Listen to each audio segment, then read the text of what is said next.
आदमपुर से बीजेपी विधायक भव्य बिश्नोई के शपथ लेने के बाद अब हरियाणा में बीजेपी विधायकों की संख्या 40 से बढ़कर 41 हो चुकी है। सूर्य समाचार से खास बातचीत के दौरान हरियाणा के शिक्षा मंत्री कंवरपाल गुर्जर ने इस पर खुशी जताई है। खुशी की बात है और मैं भव्य बिश्नोई जी को बहुत बहुत मेरी शुभकामनाएं, बहुत बहुत बधाई कि आज वो कानूनी हिसाब से आज वो विधायक बने हैं।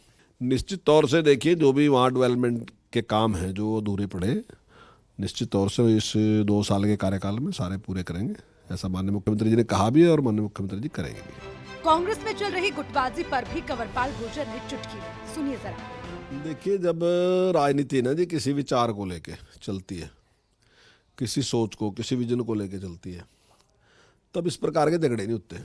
लेकिन धीरे धीरे क्या है कि कांग्रेस बहुत पुरानी पार्टी है और आहिस्ता आहिस्ता वो विजन तो समाप्त हो गया कि किस विजन के लिए काम कर रहे हैं। अब केवल सत्ता के लिए है और जब सत्ता के लिए ही होगा तो फिर सत्ता प्राप्त करने के लिए कई लोग होंगे। और ऐसे में मैं समझता हूँ कि जो राजनीति है ना, वो व्यक्तिगत राजनीति होती है कि भाई मुझे सीएम बनना, मुझे सीएम बनना, मुझे सीएम बनना। तो वो सीएम की लड़ाई, मंत्री की लड़ाई, विधायक की लड़ाई, जब केवल इस बात की लड़ाई होगी तो निश्चित तौर से फिर कोई एकता या संगठन जैसी कोई चीज़ नहीं रहती, तब केवल अपने तक की बात रहती है।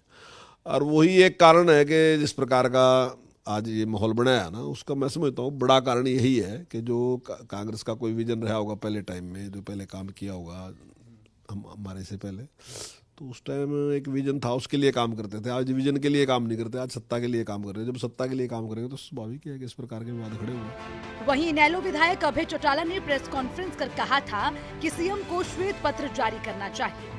अभय चौटाला की सरकार के 8 साल फेल वाले बयान पर भी शिक्षा मंत्री कंवरपाल गुर्जर ने पलटवार किया। जितना विकास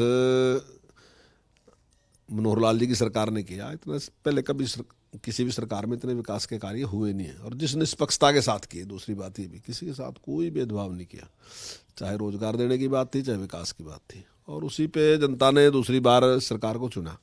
और जिस प्रकार का आज माहौल है वो भी दिखाई दे रहा है कि तीसरी बार भी निश्चित तौर से लोग भारतीय जनता पार्टी को ही चुनेंगे, उसको आशीर्वाद देंगे जो माहौल है प्रदेश का और जिस निष्पक्षता के साथ काम हो रहे हैं। डेवलपमेंट चारों ओर दिखाई दे रही है। जब आम जनता इस बात पर विश्वास कर रही है विकास किया, तो मैं समझता हूँ विपक्ष में रह के वो सोचते हैं कि हर हालत में सरकार की आलोचना ही करनी, तो फिर तो ठीक है।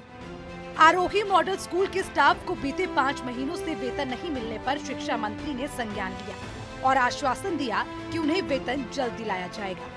देखिए, इस बात की जानकारी मेरे पास नहीं है। मुझे अभी पिछली बार मिले थे वो, लेकिन वेतन के लिए नहीं मिले, कि उनका कोई वेतन नहीं मिला। अगर इस प्रकार की कोई बात जैसे आपने मुझे बताया तो मैं इसकी अभी पता करूंगा और निश्चित तौर से उनकी जो भी पे है वो रिलीज कराएंगे। कंवरपाल गुर्जर ने कहा कि वो इस पूरे मामले में अधिकारियों से संज्ञान लेंगे और आरोही मॉडल स्कूल के स्टाफ को रेगुलर भी करेंगे।